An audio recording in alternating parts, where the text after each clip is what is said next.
Hi, I'm Chef Tish Tansil, and this is URBANesque Living. Today, I'm going old school down south southern cooking with some red beans and rice. My, does that sound nice. Stay tuned.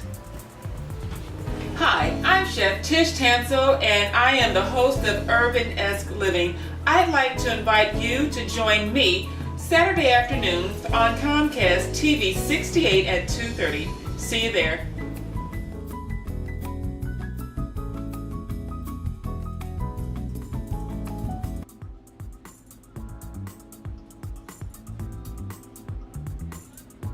Hi, welcome to URBANesque Living. Now, today we're doing a show on some down-home red beans and rice with some chicken flavor baked in.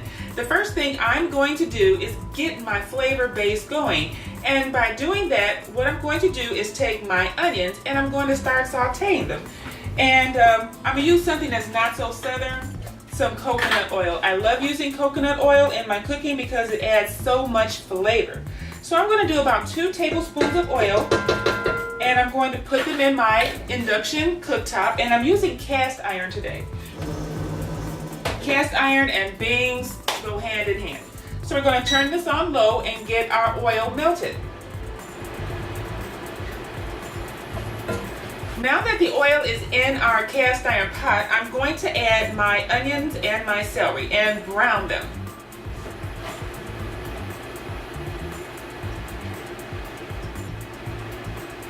Now keep this bowl handy because we're going to be using it once these are brown.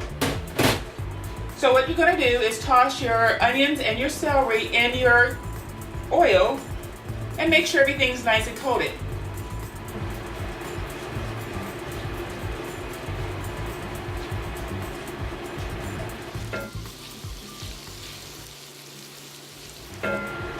Now while that's going on, what we're going to do is drain our beans. These are our red beans. Now the key to making beans is that they must soak overnight. So these have been soaking since yesterday, and when you soak your beans, make sure that you wash them off a couple of times, swish them around with your hand, and when the water becomes clear, then you know that the beans are nice and clean. You also want to check for small rocks and pebbles in your beans because you don't want anyone eating down and cracking their tooth. And so now our beans are nice and swollen from yesterday, so I'm going to drain the beans. And you need a colander, and you're just going to drain off the water in the sink. Okay, so now our beans are nice and drained, and so you just let those sit to the side until you're ready for them.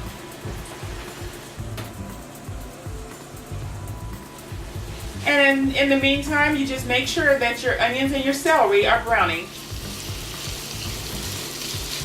Okay, so now that our onions and our celery are nice and translucent, I'm going to add our garlic.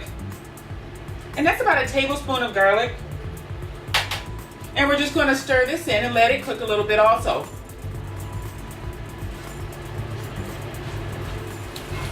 Okay, so now our onions and our celery has a nice caramelization going. So what I'm going to do now is add in some delicious scallions, and that's going to add a lot of flavor. Okay, so now we have a wonderful flavor base going on in our bowl. I'm not going to let the scallions cook too much because they're kind of delicate compared to the onions. Okay, so what I'm going to do now is turn this off, and I'm going to actually take my onion mixture out of there and put it back into this bowl.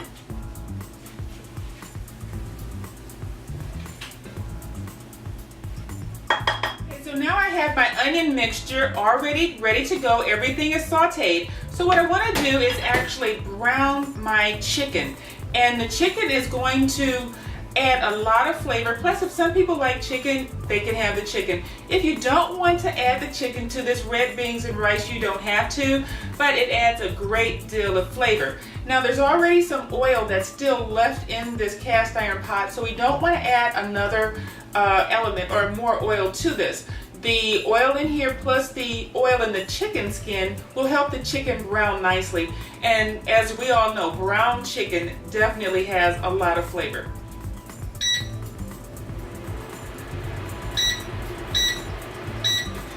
Now, I'm only going to brown one of these chicken legs. As you see, I have two. The other one is for our chicken and rice. And so one is going in our beans and one's going in our rice. So that's going to give us 4 pieces of delicious chicken and a lot of chicken flavor. Okay, so now I have that 1 piece of chicken in there and it's starting to brown. I'm going to set this other chicken aside because this is going to come when we do our rice. Okay, so I'm just going to let this chicken brown, and it's not going to cook all the way because we are going to be baking these beans in the oven, and so this chicken has a long time that it's going to be baking. We just want to get that flavor into that skin.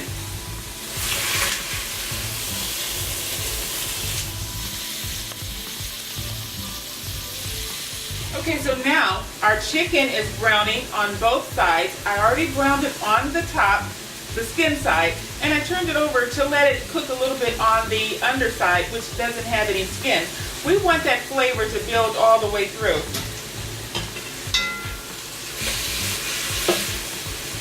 Okay, so now the next thing that I'm going to do, because I wanted the chicken to brown, and chicken sometimes has a little bit of liquid in it, and it's difficult to brown your onions and your celery if the chicken is too wet. And so what we do is we brown the chicken after we do the onions and the celery. And so what I'm going to do now is add the onion and the celery back in now that we've gotten past the point where they won't brown because of the chicken.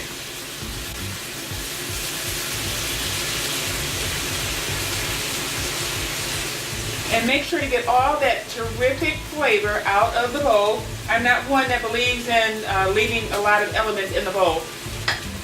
We need all of our flavor.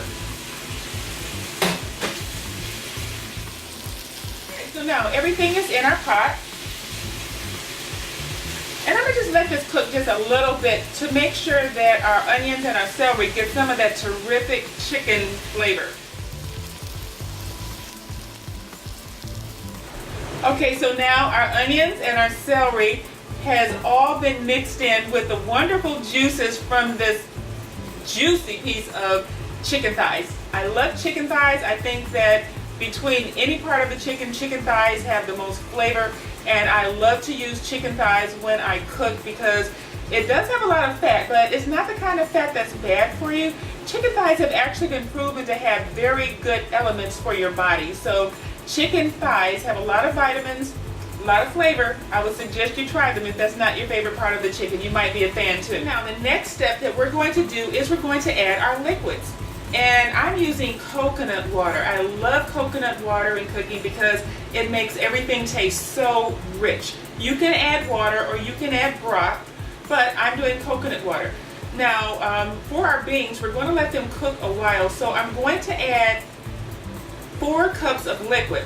This is 2 cups of coconut water.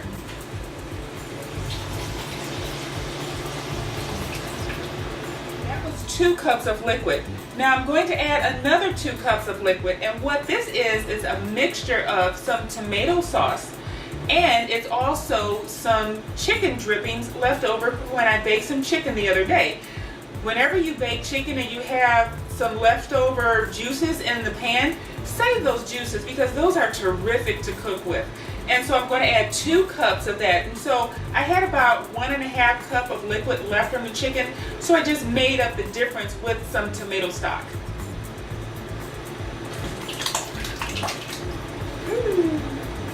Make sure you don't get it on yourself. Okay, so what I'm going to do is let all of this cook and boil before I put my beans in, because you want to make sure your water is hot when you cook your beans, otherwise you're going to get tough skin, and we don't want tough skin on our beans.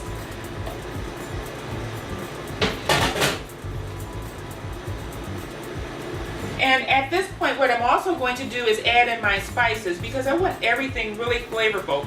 This is paprika, and that's about 1 teaspoon to 1 tablespoon of paprika. This is cumin. I love cumin because it adds so much great flavor. This is about a tablespoon of cumin.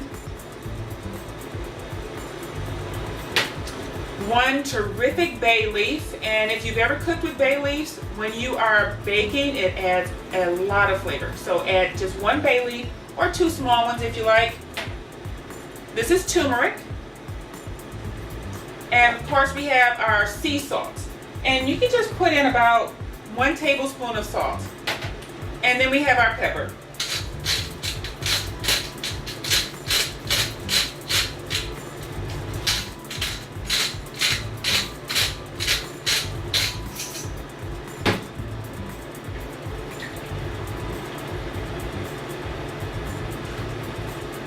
Okay, so now that all of this is together in the pot, I'm going to let this come to a boil before I put my beans in.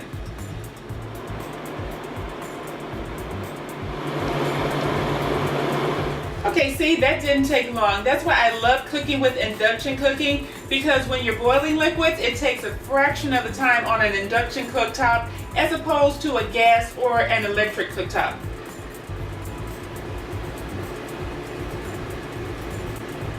I'm just going to turn this off, and I'm going to add my beans. And we're just going to pour those right on top.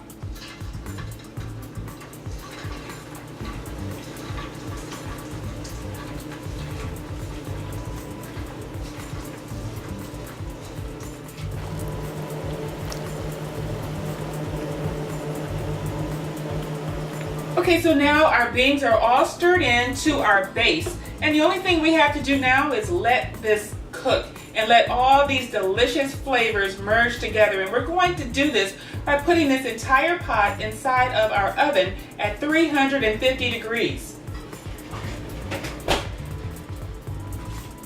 Okay, and so we're just going to let that cook at 350 degrees until those beans are nice and tender and that broth is nice and thick and rich and tasty. It's going to be so good over our rice. So stay tuned.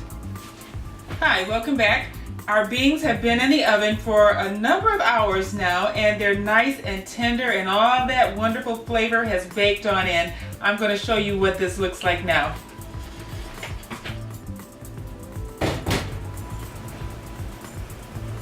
As you can see, our red beans look very, very tasty, and that chicken inside has given it a lot of flavor. I hope you make this recipe. Please go to my Facebook page, and that's at Facebook/Tish Tansil, or tweet me at Twitter at URBANesque.live, or you can email me at tishtansil@gmail.com. I'm looking forward to hearing from you, and have a very urban-esque day.